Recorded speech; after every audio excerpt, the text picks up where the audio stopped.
എല്ലാവർക്കും the white പേപ്പറിന്റെ മറ്റൊരു വീഡിയോയിലേക്ക് സ്വാഗതം. ഇന്ന് നമ്മൾ എടുക്കാൻ പോകുന്നത് ബാങ്കിങ് ആണ്. ബാങ്കിങ്ങിന്റെ ഇൻട്രൊഡക്ഷൻ പാർട്ടായിരിക്കും ഇന്ന് നമ്മൾ എടുക്കുന്നത് കേട്ടോ. അപ്പൊ ഇമ്പോർട്ടന്റ് ആയിട്ടുള്ള ടേംസ് ഒക്കെ നമുക്ക് നോക്കാം എന്തൊക്കെയാന്ന് കേട്ടോ. നമുക്ക് ബാങ്ക് എന്ന് പറഞ്ഞാൽ എന്താന്ന് നോക്കാം.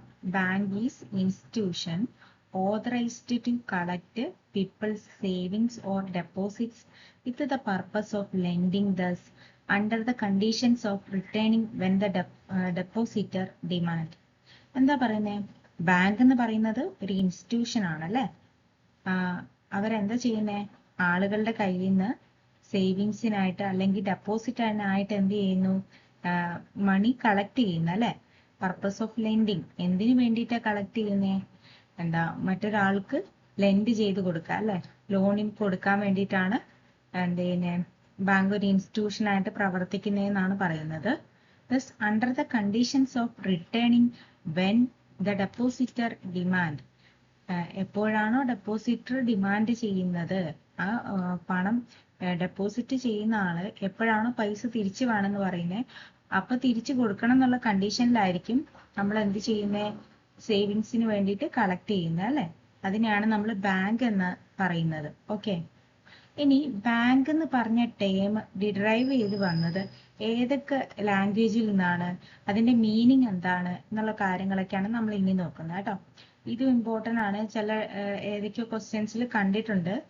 അപ്പം ഇത് പഠിച്ചിരിക്കുക കേട്ടോ, ഇമ്പോർട്ടൻ്റ് ആണ്. അപ്പൊ ഇവിടെ നോക്കാം. ഇറ്റാലിയൻ വേർഡ് ആയിട്ടുള്ള ബാങ്കോ എന്ന വേർഡിൽ നിന്നാണ് ബാങ്ക് വന്നത് എന്നാണ് ഒരു കൂട്ടർ പറയുന്നത്. ബാങ്കോട്ടോ, ഇറ്റാലിയൻ വേർഡ് ബാങ്കോ. മീനിങ് എന്താ? ബെഞ്ച് ഓർ ടേബിൾ എന്താണ് അതിന്റെ മീനിങ് വരുന്നത്? ബെഞ്ച് അല്ലെങ്കിൽ ടേബിൾ. അപ്പം ഇനി അടുത്തത് ലാറ്റിൻ വേർഡ് ബാങ്കസ് എന്ന് പറഞ്ഞാലും ബെഞ്ച് അല്ലെങ്കിൽ ടേബിൾ എന്ന് തന്നെയാണ് അർത്ഥം. ഇനി ഫ്രഞ്ച് വേർഡ് ബാങ്ക്യൂ എന്ന് പറഞ്ഞാലും ബെഞ്ച് ഓർ ടേബിൾ എന്ന് തന്നെയാണ് മീനിങ്. അപ്പം ഇറ്റാലിയൻ, ലാറ്റിൻ, ഫ്രഞ്ച് അല്ലെ. ഇനി ജർമ്മൻ ആണ് അടുത്ത പറയുന്നത്. ജർമ്മൻ വേർഡ് ബാങ്ക് തന്നെ കേട്ടോ. ബാങ്ക് എന്ന് പറഞ്ഞാൽ joint stock fund or heap of money എന്നാണ് അതിന്റെ മീനിങ്. ജോയിന്റ് സ്റ്റോക്ക് ഫണ്ട് അല്ലെങ്കിൽ ഹീപ്പ് ഓഫ് മണി. അപ്പം ഇവിടെ നമുക്ക് ഇത് ഓർത്തിരിക്കാൻ വേണ്ടി ഇപ്പൊ ഇറ്റാലിയൻ വേർഡ് എന്താണെന്ന് ചോദിക്കാം, ആ വേർഡ് ഏതാണെന്ന് ചോദിക്കാം, ബാങ്ക് ഡിറൈവ് ചെയ്ത വേർഡ് ഏതാണെന്ന് ചോദിക്കാം. അപ്പം ഇറ്റാലിയൻ വേർഡ് ബാങ്കോ ആണെന്ന് ഓർത്തിരിക്കണം. ലാറ്റിൻ വേർഡ് എന്താ ബാങ്കസ് ആണെന്ന് ഓർത്തിരിക്കണം. അപ്പൊ ഇതെങ്ങനെ ഓർത്തിരിക്കാം? ഞാനിവിടെ റെഡ് കളറിൽ ഇട്ട് വെച്ചിട്ടുണ്ട്. നിങ്ങൾക്ക് പെട്ടെന്ന് മാറിപ്പോവാതിരിക്കാൻ വേണ്ടിയിട്ട്. ബാങ്കോ, ഓ എന്ന് സൂചിപ്പിക്കുന്നത് ഇറ്റാലിയൻ. ഐയിൽ സ്റ്റാർട്ട് ചെയ്യുന്ന ഇറ്റാലിയൻ ഐയിലല്ലേ സ്റ്റാർട്ട് ചെയ്യുന്നത്. അപ്പം ഐ ഓയും ആയിട്ട് കണക്ട് ചെയ്ത് പഠിക്കാം കേട്ടോ. ഐ ഇറ്റാലിയൻ എന്ന് വരുമ്പം ഐ സ്റ്റാർട്ട് ചെയ്യുമ്പം ബാങ്കോ ഓ ആയിരിക്കും വരിക ലാസ്റ്റ്. ഇനി അടുത്തത് ലാറ്റിൻ എന്ന് പറയുമ്പം LS ആയിട്ട് കണക്ട് ചെയ്ത് കൊടുക്കുക, LS. അപ്പം ലാറ്റിൻ എന്ന് കാണുമ്പോൾ നമ്മൾ എന്തിനു കൊടുക്കുക? ബാങ്കസിനെ കൊടുക്കുക. അതേപോലെ ഫ്രഞ്ചിന്റെ എഫ് എന്തുമായിട്ട് കണക്ട് ചെയ്ത് പഠിക്കുക? ക്യൂ ആയിട്ട് കണക്ട് ചെയ്ത് പഠിക്കാം. French word ബാങ്ക്യൂ. ക്യൂ എന്നുള്ളത് എന്താ? ബാങ്ക്യൂ ആണ് ബാങ്ക് ഡിറൈവ് ചെയ്ത് വന്നത് അല്ലെ.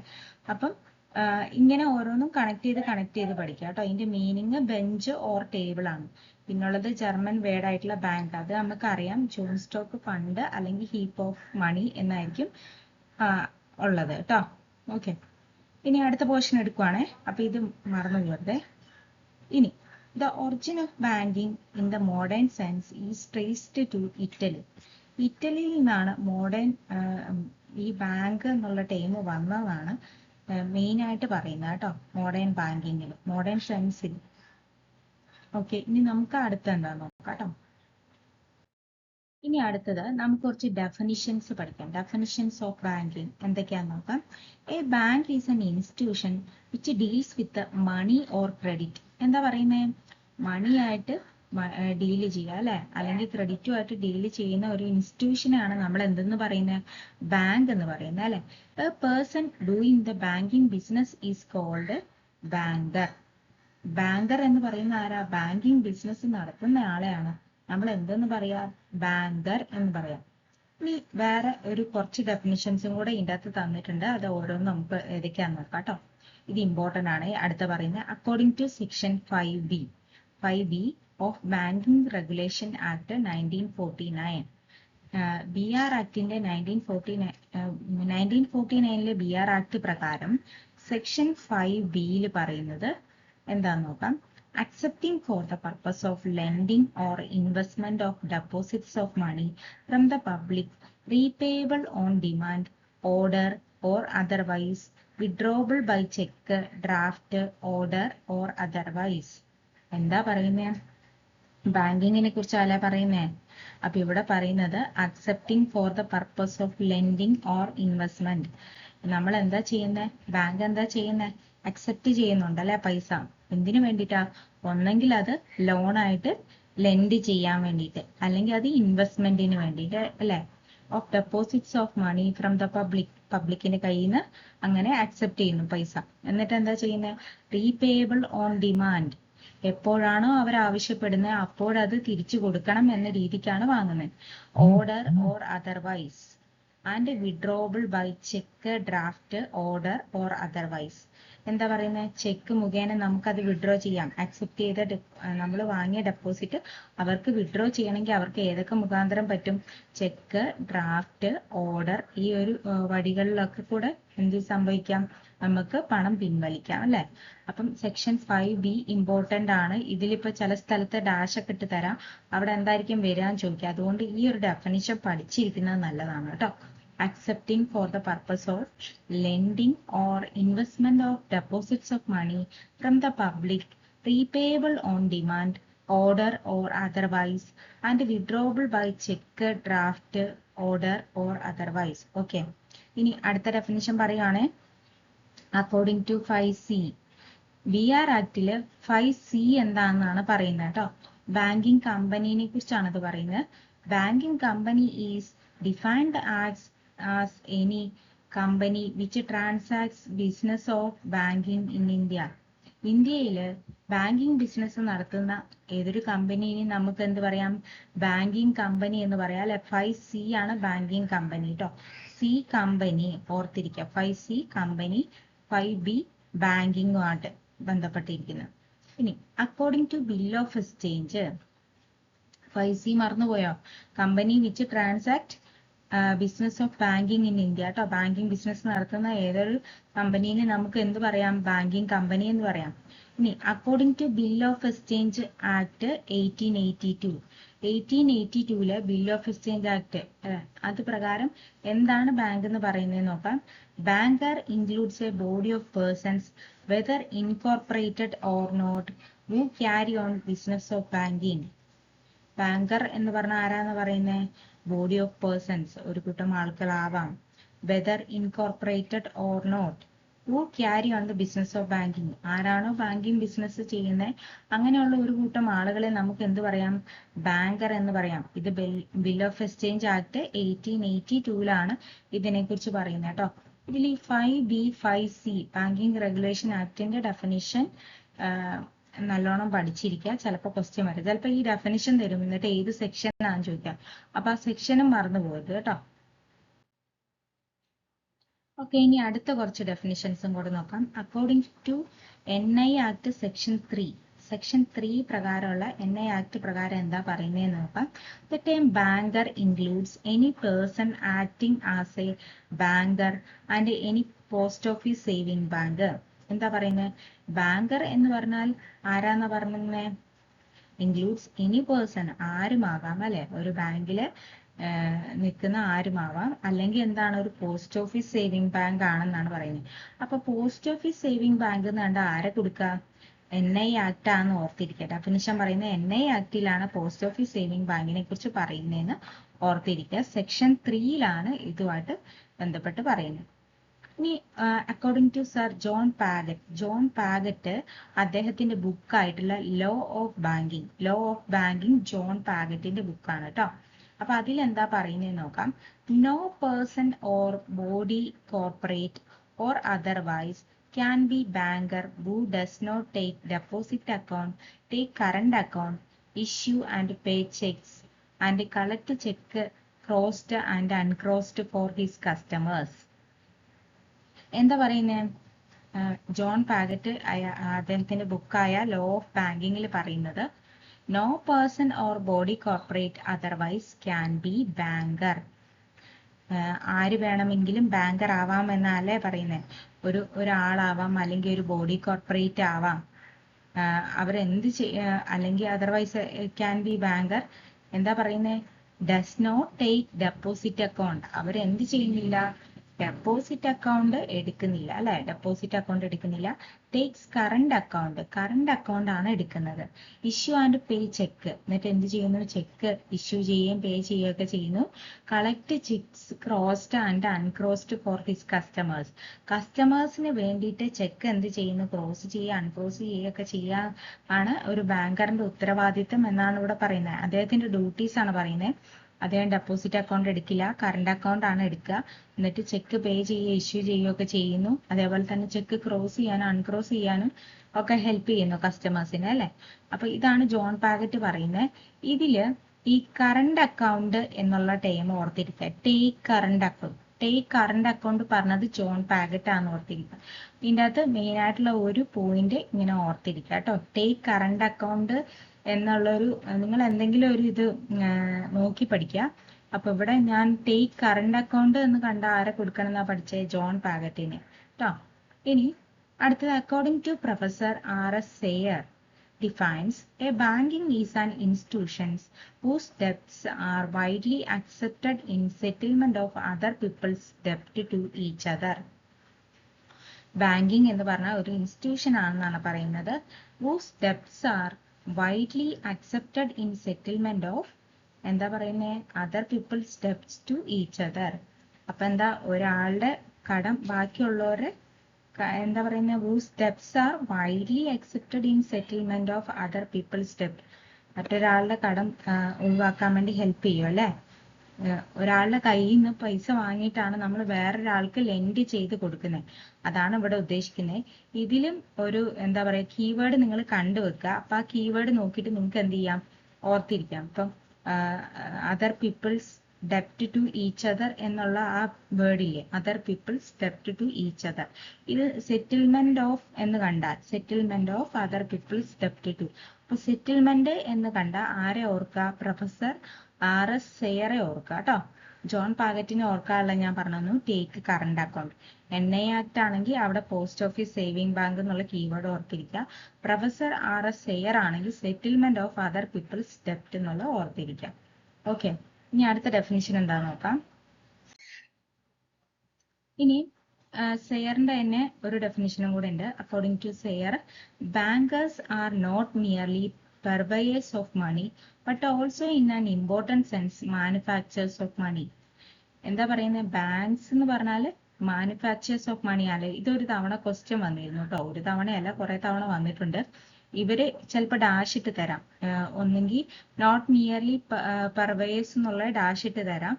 എന്നിട്ട് താഴത്തെ ഭാഗം മാനുഫാക്ചേഴ്സ് ഓഫ് മണി ഡാഷ് ഇട്ട് തരാം. അപ്പൊ അവിടെ എന്താണ് ഫില്ല് ചെയ്യേണ്ടതെന്നായിരിക്കും ചോദിക്കുക.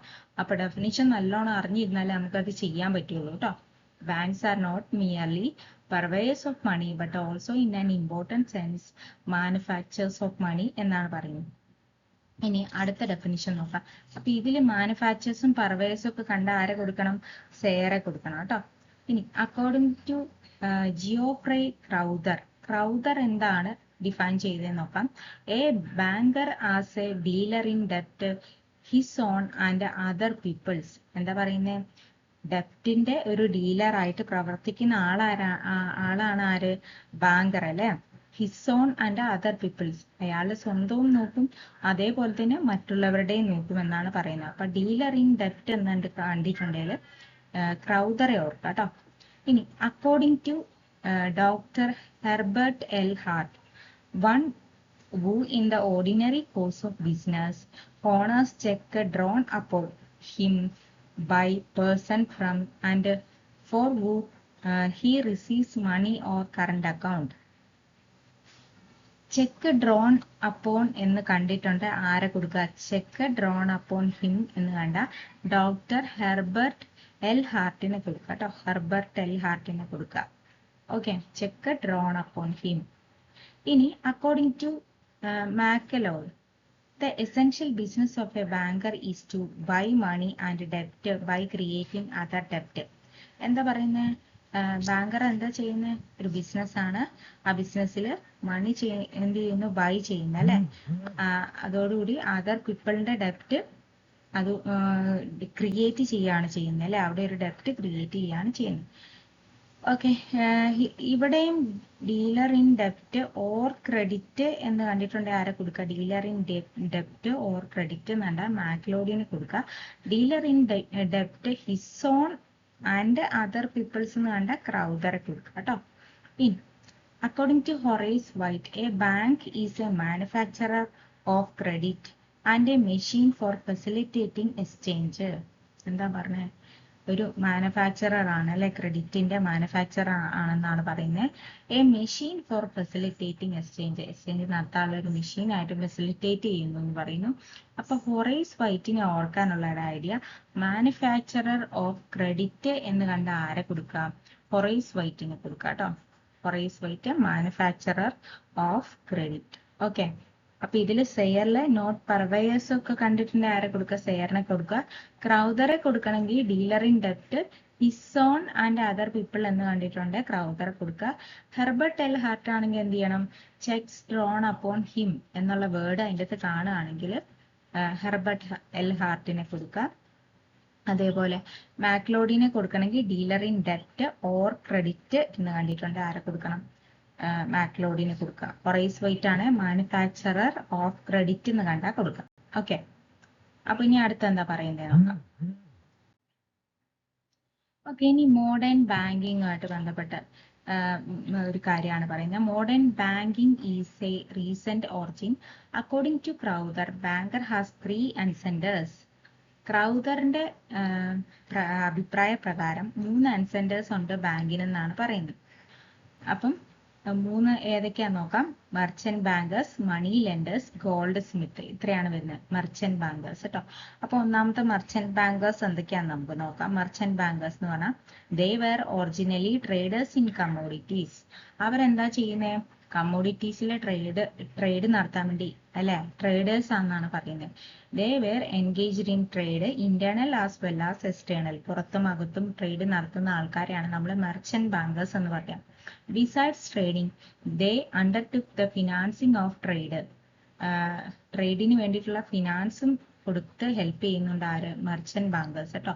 Especially the foreign trade. Foreign ട്രേഡിന് വേണ്ടിയിട്ടാണ് ഫിനാൻസ് ചെയ്യുന്നതെന്നാണ് പറയുന്നത്. അപ്പൊ മെർച്ചന്റ് ബാങ്കേഴ്സ് കണ്ടിട്ടുണ്ട്, ട്രേഡേഴ്സ് ആണെന്ന് ഓർത്തിരിക്കുക. ഇത്ര ഓർത്തിരുന്നാൽ മതി. ഇനി അടുത്തത് മണി ലെൻഡേഴ്സ് ആണ്. Second ancestors to modern banking. Money lenders were men of means and reputation. എന്താ പറയുന്നത്? Men of means and reputation. Usually conduct a business with their own money. അവരുടെ തന്നെ പൈസ അവരെന്ത് ചെയ്യാണ്? ബിസിനസ്സിന് വേണ്ടി ചെലവാക്കാണ്. എന്ന് പറഞ്ഞാൽ ബിസിനസ് നടത്തുവാണ് ആ പൈസക്ക്. Conduct business with their own money. They used to lend their surplus fund to the needy. എന്താ പറയുന്നത്? ആവശ്യമുള്ള ആൾക്കാർക്ക് എന്ത് ചെയ്യുന്നു? സർപ്ലസ് ഫണ്ട്, അവരുടെ കയ്യിൽ കൂടുതലായിട്ടുള്ള പൈസ ഹൈ റേറ്റ് ഓഫ് ഇൻട്രസ്റ്റിന് ലെൻഡ് ചെയ്ത് കൊടുക്കുന്നു, ലോണായിട്ട് കൊടുക്കുന്നു എന്നാണ് പറയുന്നത്. Okay, allowed over draft facility. എന്താ പറയുന്നത്? ഓവർ ഡ്രാഫ്റ്റ് ഫെസിലിറ്റി ഇവിടെ ഉണ്ടെന്ന് പറയുന്നത് അല്ലെ. ഇനി അടുത്തത് ഗോൾഡ് സ്മിത്ത് ആണ്. ഗോൾഡ് സ്മിത്ത് എന്ന് പറഞ്ഞാൽ considered as men of honesty, integrity, reliability. ഇത് ക്വസ്റ്റ്യൻ വന്നു എന്നാണ് എനിക്ക് തോന്നുന്നത്. ഓണസ്റ്റി, ഇന്റഗ്രിറ്റി ഒക്കെ കണ്ട ഗോൾഡ് സ്മിത്തിനെ കൊടുക്കുക കേട്ടോ. മെയിൻലി ഡെൽറ്റ് വിത്ത് പ്രഷ്യസ് മെറ്റലുമായിട്ടാണ് ഇവർ ഡീല് ചെയ്യുന്നത്.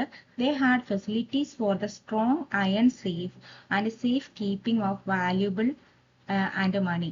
എന്താ പറയുന്ന വാല്യുബിൾസും മണിയൊക്കെ സേഫ് ആയിട്ട് കീപ്പ് ചെയ്യാനുള്ള ഒരു അയൺ ബോക്സ്, ഒരു സ്ട്രോങ് അയൺ ബോക്സ് ഇവരുടെ കയ്യിലുണ്ടെന്നാണ് പറയുന്നത്, ഗോൾഡ് സ്മിത്തിന്റെ കയ്യിൽ കേട്ടോ. For the money accepted for safe custody, the Goldsmith issued a deposit receipt. Gold Smith എന്ത് ചെയ്യുന്നു? മണി അക്സെപ്റ്റ് ചെയ്യുന്നില്ലേ മറ്റുള്ളവരുടെ കയ്യിൽ നിന്ന്, അതിന് പകരമായിട്ട് ഒരു ഡെപ്പോസിറ്റ് റിസീറ്റ് അവർക്ക് കൊടുക്കും. Deposit receipt. എന്നിട്ട് എപ്പോഴാണ് അവർ പൈസ തിരിച്ചു കൊണ്ടുവരുന്നത്, അപ്പൊ ഈ ഡെപ്പോസിറ്റ് റിസീപ്റ്റും കൊണ്ട് വന്നാൽ അവർക്ക് വേണ്ട പൈസ തിരിച്ചു കൊടുക്കും. ഓക്കെ, അവർ ഡെപ്പോസിറ്റ് ചെയ്ത പൈസ തിരിച്ചു കൊടുക്കും കേട്ടോ. അപ്പൊ ഡെപ്പോസിറ്റ് റിസീപ്റ്റ് ആരുമായിട്ട് ബന്ധപ്പെട്ടിരിക്കുന്നു? ഗോൾഡ് സ്മിത്തുമായിട്ട് ബന്ധപ്പെട്ടിരിക്കുന്നു. These goldsmith also called seth. Seth എന്നറിയപ്പെടുന്നത് ഗോൾഡ് സ്മിത്ത് ആണ് കേട്ടോ. ഇത് ഇമ്പോർട്ടന്റ് ആണ്. Goldsmith, safe keeping of valuables. അപ്പൊ എന്തൊക്കെയാ പറഞ്ഞ മർച്ചന്റ് ബാങ്കേഴ്സ് എന്ന് പറഞ്ഞാൽ ട്രേഡേഴ്സ് ആണ്. മണി ലെൻഡേഴ്സ് എന്ന് പറഞ്ഞാൽ അവരുടെ കയ്യിലുള്ള പൈസ വെച്ചിട്ട് അവരെന്ത് ചെയ്യുന്നു, ബിസിനസ് നടത്തുന്നു അല്ലെ. സർപ്ലസ് ഫണ്ട് ആവശ്യമുള്ള ആളുകൾക്ക് കൊടുക്കുന്നു. ഹൈ റേറ്റ് ഓഫ് ഇൻട്രസ്റ്റിന് ഓവർ ഡ്രാഫ്റ്റ് ഫെസിലിറ്റി മണി ലെൻഡേഴ്സിലുണ്ട്. ഇനി ഗോൾഡ് സ്മിത്ത് എന്ന് പറഞ്ഞാൽ സേത്ത് ആണ്. സേത്ത് എന്നാണ് അവർ അറിയപ്പെടുന്നത്. അവർക്ക് men of honesty, integrity, reliability ഒക്കെ ഈ ഗോൾഡ് സ്മിത്തുമായിട്ട് ബന്ധപ്പെട്ടിരിക്കുന്നു. ഡെപ്പോസിറ്റ് റിസീറ്റ് അവർ പണം അക്സെപ്റ്റ് ചെയ്യുമ്പം അവര് എന്ത് ചെയ്യുന്നു, ഡെപ്പോസിറ്റ് റിസീറ്റ് ഇഷ്യൂ ചെയ്യുന്നു. ഇത്രയും കാര്യങ്ങളാണ് എന്തിലുള്ളത്, റൗദറിന്റെ ഈ 3 അൻസെന്റേഴ്സിനെ കുറിച്ച് ഉള്ള കാര്യങ്ങൾ. ഇത് ഓർത്തിരിക്കുക കേട്ടോ, ക്വസ്റ്റ്യൻ വരാം. ഇനി അടുത്തത് ഇൻഡിജീനിയസ് ബാങ്കിങ് എന്താണെന്നാണ് പറയുന്നത് കേട്ടോ. എന്താ ഇൻഡിജീനിയസ് ബാങ്കിങ് എന്ന് പറഞ്ഞാൽ നമുക്ക് വായിച്ചു നോക്കാം. It is certainly one of the oldest banking system which have been functioning for centuries. ഇത് എന്താ പറയുന്നത്, ഓൾഡസ്റ്റ് ഒരു ബാങ്കിങ് സിസ്റ്റം ആണ് അല്ലെ. It is a system of banking that involves private firms for individuals who act as bank by providing financial services. എന്താ പറയുന്നത്, ഒരു bank ആയിട്ട് പ്രവർത്തിക്കുകയാണ് ആര്, ഒരു പ്രൈവറ്റ് ഫേം അല്ലെങ്കിൽ ഇൻഡിവിജ്വൽസ് ആളുകൾ. പ്രൈവറ്റ് ആയിട്ടുള്ള ആളുകൾ എന്ത് ചെയ്യാണ്, ബാങ്ക് ആയിട്ട് പ്രവർത്തിക്കുകയാണ്. അവരെന്ത് ചെയ്യാണ്, ഫിനാൻഷ്യൽ സർവീസസ് പ്രൊവൈഡ് ചെയ്യുന്നു. This system is made up of indigenous bankers who do not fail under the purview of the government. ഇനി they are professional dealers in hundis. എന്താ പറയുന്നത്, പ്രൊഫഷണൽ ഡീലേഴ്സ് ആണ് അല്ലെ. ഹുണ്ടീസിന്റെ പ്രൊഫഷണൽ ഡീലേഴ്സ് ആയിട്ടാണ് ഇവർ അറിയപ്പെടുന്നത്. അപ്പൊ ഹുണ്ടീസ് എന്ന് കണ്ട ആരെ കൊടുക്കണം, ഇൻഡിജീനിയസ് ബാങ്ക് കൊടുക്കണം കേട്ടോ. ക്വസ്റ്റ്യൻ വരാം, ക്വസ്റ്റ്യൻ വന്നിട്ടുണ്ട്. Hundis were important instrument of money exchange. എന്താ പറയുന്നത്, ഹുണ്ടീസ് എന്ന് പറഞ്ഞിട്ടുണ്ട് മണി എക്സ്ചേഞ്ച് നടത്തുന്നതിന്റെ ഒരു ഇമ്പോർട്ടന്റ് ആയിട്ടുള്ള ഇൻസ്ട്രുമെന്റ് ആണ്. നമ്മൾ മണി ഇങ്ങോട്ട് വാങ്ങുമ്പോൾ നമുക്ക് അതിനൊരു തെളിവ് കൊടുക്കണമല്ലോ. അതിന് വേണ്ടിയിട്ടുള്ള ഒരു ഇൻസ്ട്രുമെന്റ് ആയിട്ടാണ്, മണി എക്സ്ചേഞ്ചിനുള്ള ഒരു ഇൻസ്ട്രുമെന്റ് ആയിട്ടാണ് ഹുണ്ടീസിനെ കണക്കാക്കുന്നത്. For the business in times before new instruments were introduced. പുതിയൊരു ഇൻസ്ട്രുമെന്റ് വരുന്നവരെ ഹുണ്ടീസ് തന്നെയായിരുന്നു അവിടെ ഉണ്ടായിരുന്നത്. The bill of exchange issued by indigenous bankers were known as hundis. Bill of exchangeനെയാണ് നമ്മൾ എന്ത് പറയുന്നത്, ഹുണ്ടീസ് എന്ന് പറയുന്നത്. ഇൻഡിജീനിയസ് ബാങ്കേഴ്സ് ഇഷ്യൂ ചെയ്യുന്ന ബിൽ ഓഫ് എക്സ്ചേഞ്ചിനെയാണ് ഹുണ്ടീസ് എന്ന് പറയുന്നത് കേട്ടോ. അത് ഇമ്പോർട്ടന്റ് ആണ്. Discounting hundis is one of the most profitable business for the indigenous bankers. Indigenous ബാങ്കേഴ്സിന്റെ കേസിൽ ഡിസ്കൗണ്ടിങ് ഓഫ് ഹുണ്ടീസ് എന്നുള്ളതായിരുന്നു പ്രോഫിറ്റബിൾ ആയിട്ടുള്ള ഒരു ബിസിനസ്. അപ്പൊ ഇത്രയും കാര്യങ്ങൾ ഓർത്തിരിക്കട്ടെ. ഓൾഡസ്റ്റ് ബാങ്കിങ് സിസ്റ്റം ആണ്. പ്രൈവറ്റ് ഫേം അല്ലെങ്കിൽ പ്രൈവറ്റ് ഇൻഡിവിജ്വൽസ് എന്ത് ചെയ്യാണ്, ബാങ്ക് ആയിട്ട് ആക്ട് ചെയ്തിട്ട് എന്ത് ചെയ്യാം, ഫിനാൻഷ്യൽ സർവീസസ് പ്രൊവൈഡ് ചെയ്യാണ് കേട്ടോ. ഓക്കെ, അപ്പൊ ഹുണ്ടീസ് ആരുമായിട്ട് റിലേറ്റ് ചെയ്തിരിക്കുന്നു എന്ന് ചോദിച്ചിട്ടുണ്ട്. ആരെ കൊടുക്കണം, ഇൻഡിജീനിയസ് ബാങ്കിങ്ങിന് കൊടുക്കണം അല്ലെ. ഓക്കെ, അടുത്ത എന്താണ്. അപ്പൊ ഇത്രയാണുള്ളത്. എല്ലാവരും ക്ലാസ് നല്ലോണം കാണുക. ജസ്റ്റ് ഒരു കഥ പോലെയാണ് ഞാനിപ്പോ ഇത് പറഞ്ഞു തന്നത്. നിങ്ങൾ എന്ത് ചെയ്യുക, ഇത് നല്ലോണം ഇരുന്ന് ജസ്റ്റ് ഒന്ന് വായിച്ചു നോക്കിയാൽ തന്നെ മതി. ഈ ടേംസ് ഒക്കെ മറന്നു പോകരുത്. നല്ലോണം പഠിക്കുക കേട്ടോ. എക്സാമിന് ഇതിൽ നിന്നൊക്കെ ക്വസ്റ്റ്യൻ വരാം. നിങ്ങൾ വിചാരിക്കും ഇതൊക്കെ സിമ്പിൾ ആണല്ലോ, ഇതിൽ നിന്ന് എന്താ ഇപ്പൊ വരിക, വലിയ ഡിസ്ക്രിപ്ഷൻ ആയിട്ടൊക്കെ തന്നിട്ടുണ്ട്, എന്ത് വരാനാന്ന് വിചാരിക്കും. പക്ഷെ ക്വസ്റ്റ്യൻ വരും. നല്ലോണം പഠിക്കുക കേട്ടോ. Okay, thank you.